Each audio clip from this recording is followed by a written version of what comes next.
Mesdames, Mesdemoiselles, Messieurs, bonsoir. Merci de me recevoir chez vous. C'est l'heure de votre journal sur KMT, LCL, FM+, et OM5 TV sur les réseaux Free, Orange, Numéricable et Bouygues en France. Voici quelques-uns des sujets que nous vous proposons ce soir. Les forces de gendarmerie déployées sur tout le nord de l'île n'ont toujours pas retrouvé la trace du fugitif du Morne Rouge. Le jeudi 21 juillet, le directeur général de Pôle emploi et le directeur général de l'ADOM ont signé un accord cadre visant à sécuriser les parcours professionnels des demandeurs d'emploi résidant en Outre-mer. Le mardi 19 juillet, l'entreprise de programmation informatique Rising SAS a présenté son application YOL 365 à la ferme Périne en présence du président du Tour, Alain Dédé. Retour aussi sur le défilé du 14 juillet qui a eu lieu en Martinique. Est-ce que le Tour des YOL est un événement que vous attendez avec impatience?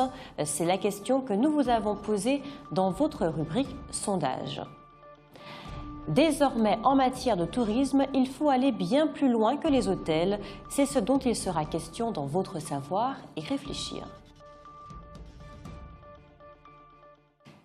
Les forces de gendarmerie déployées sur tout le nord de l'île n'ont toujours pas retrouvé la trace du fugitif du Morne Rouge.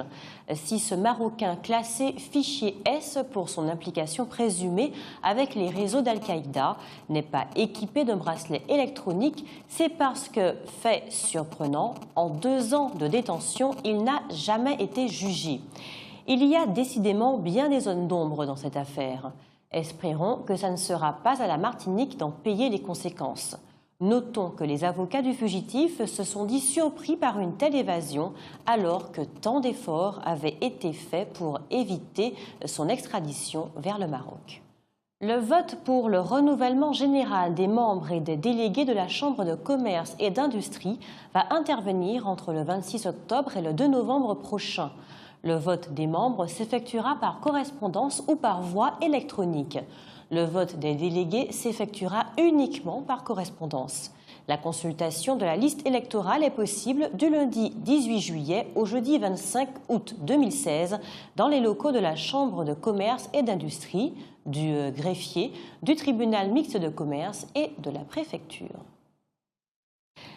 La municipalité de Basse-Pointe vient de signer une convention avec EDF afin de prévenir au mieux les fréquentes coupures d'électricité qui touchent la commune. Outre les usagers, ces coupures soudaines dégradent les machines agricoles notamment.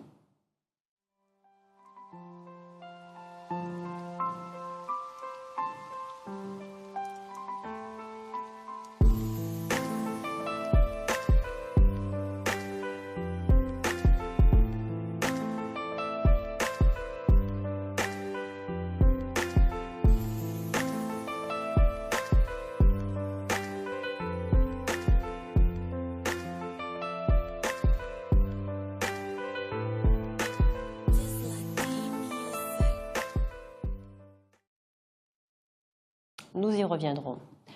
Le jeudi 21 juillet, Jean Basserès, directeur général de Pôle emploi, et Fleurus Nestar, directeur général de l'ADOM, ont signé un accord cadre visant à sécuriser les parcours professionnels des demandeurs d'emploi résidant en Outre-mer.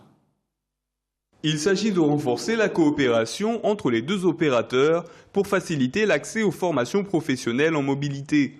L'Hexagone propose en effet des formations ciblées sur certains domaines rares ou émergents qui ne sont pas toujours disponibles dans les Outre-mer. Mais cet accord vise également à favoriser le retour des bénéficiaires dans leur région d'origine à l'issue de la formation, en les informant notamment des emplois disponibles. Un des objectifs également de cet accord entre l'ADOM et Pôle emploi est la lutte contre les discriminations pour l'égalité des chances, l'égalité professionnelle entre les femmes et les hommes, la promotion de la diversité et le principe de la continuité territoriale. Aujourd'hui, jeudi et durant les 3 prochains jours, Pierre Gattaz, le président du MEDEF, est en visite en Guyane.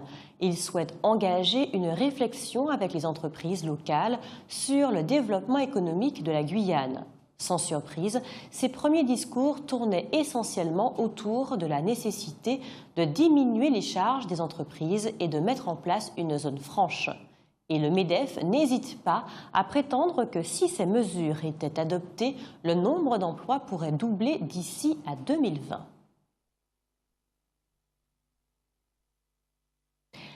Le sans domicile fixe qui, au mois de juin, s'était introduit de nuit dans une des salles du tribunal de grande instance de Fort-de-France a été condamné à 2 ans de prison. Il avait, nous vous le rappelons, saccagé les lieux et tenté de dérober du matériel. Si l'on a tendance à penser que les grandes vacances sont une période principalement dédiée à la jeunesse, nos aînés ne sont pas pour autant en reste. Les maisons de retraite et EHPAD de notre île proposent de nombreuses activités à leurs pensionnaires. C'est le cas par exemple de l'Oasis qui propose des animations musicales, des sorties, des rencontres intergénérationnelles, etc. En cette période de départ en vacances, Air Caraïbes propose à ses passagers la possibilité de voyager surclassé sur les vols transatlantiques grâce à une promotion de son VIP service Up Class. Accessible uniquement en aéroport le jour du départ aux passagers des classes Soleil, économique ou Caraïbes, Premium Economy, le service VIP Up Class permet de passer à la classe supérieure et de bénéficier ainsi de services et de conditions de confort améliorées. Pendant ces grandes vacances, l'offre de surclassement est à partir de 75 € TTC seulement. Attention, le passager achetant un surclassement Up Class cumule les miles mais garde la franchise bagages de sa classe d'origine. En clair, le surclassement n'est pas valable pour les bagages. C'est sans doute l'occasion de rappeler ce qu'est Air Caraïbes. C'est une compagnie aérienne française régulière, spécialiste des Antilles et de la Guyane. Filiale du groupe vendéen du Breuil, elle emploie près de 900 collaborateurs et a, en 2015, transporté près de 1 265 000 passagers. Air Caraïbes opère des vols hebdomadaires depuis Paris vers la Guadeloupe, la Martinique, la Guyane, Haïti, Saint-Martin, Saint-Domingue, Cuba, San Salvador. La compagnie a aménagé les horaires de son réseau régional pour proposer aux passagers en provenance de France des correspondances rapides vers Saint-Martin, Saint-Barthélemy, Sainte-Lucie, Saint-Domingue. Air Caraïbes est également la première compagnie française à relier la province et la Belgique aux Antilles-Guyane au départ d'Orly. Le mardi 19 juillet, l'entreprise de programmation informatique Rising SAS a présenté son application YOL 365 à la ferme Périne en présence du président du Tour, Alain Dédé. Que vous soyez en congé ou pas, occupé ou disponible, grâce à l'application YOL 365, vous ne perdrez pas une miette de cette 32e édition du Tour des YOL Rondes de la Martinique. Téléchargeable gratuitement sur Internet, cette application mobile, mise au point par 4 jeunes Martiniquais, permettra de suivre en live l'évolution de la course sur tous ses aspects. Vous pourrez ainsi être rapidement informé de la composition des équipages, des résultats de la saison passée, des pronostics, des zones de mouillage et même, grâce à un système de géolocalisation performant, de la vitesse de chaque yole en temps réel. Les événements festifs et les animations qui accompagnent le tour vous seront également signalés. Il s'agit finalement de tenter de concilier au mieux divertissement sportif, tradition et numérique. Et pour Jean-Yves Aglaé, président de Rising SAS, la complexité du projet ne résidait pas tant dans son aspect technique que dans le souci d'apporter une réponse aux besoins précis du public. Il espère que l'application permettra à l'événement de rayonner au-delà de nos frontières dans toute la communauté antillaise, au sein de la diaspora et même plus loin encore.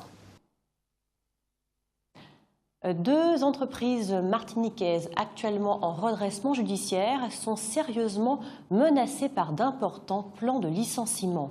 Il s'agit de la société de nettoyage Madianette et la sacherie Capron. Dans les 2 cas, la CDMT dénonce la volonté de détruire 2 entreprises viables et organisera le 4 août une manifestation devant Madianette.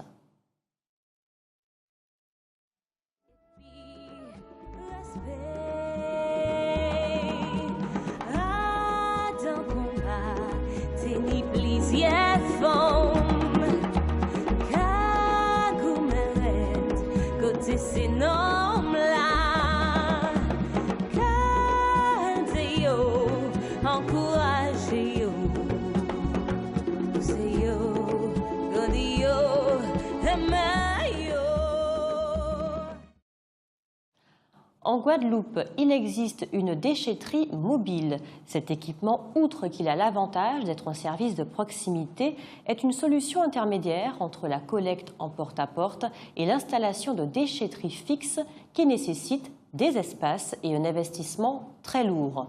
Cette déchetterie mobile, inaugurée au début du mois de juillet, a été financée par l'ADEME, le Conseil régional et le Conseil départemental. On sait qu'il n'existe pas en Guadeloupe de collectivité unique. Elle accepte les déchets verts, les encombrants, la ferraille, les déchets d'équipements électriques et électroniques, les déchets spécifiques, peinture, produits ménagers, solvants, piles, lampes et objets destinés à la réutilisation et le réemploi. Notons qu'un tel équipement ne dispense pas de la construction de déchetteries fixes, mais elle peut en réduire la taille et le nombre. La CGTM a tiré la sonnette d'alarme quant à la situation de bureaux de poste du centre, mais surtout du Nord Caraïbe, qui sont fréquemment fermés l'après-midi. Cette volonté de la direction de faire des économies se traduit par un sérieux désagrément pour les usagers, mais aussi une surcharge de travail pour les employés le matin. D'où une saturation des services et donc souvent des conflits avec les clients.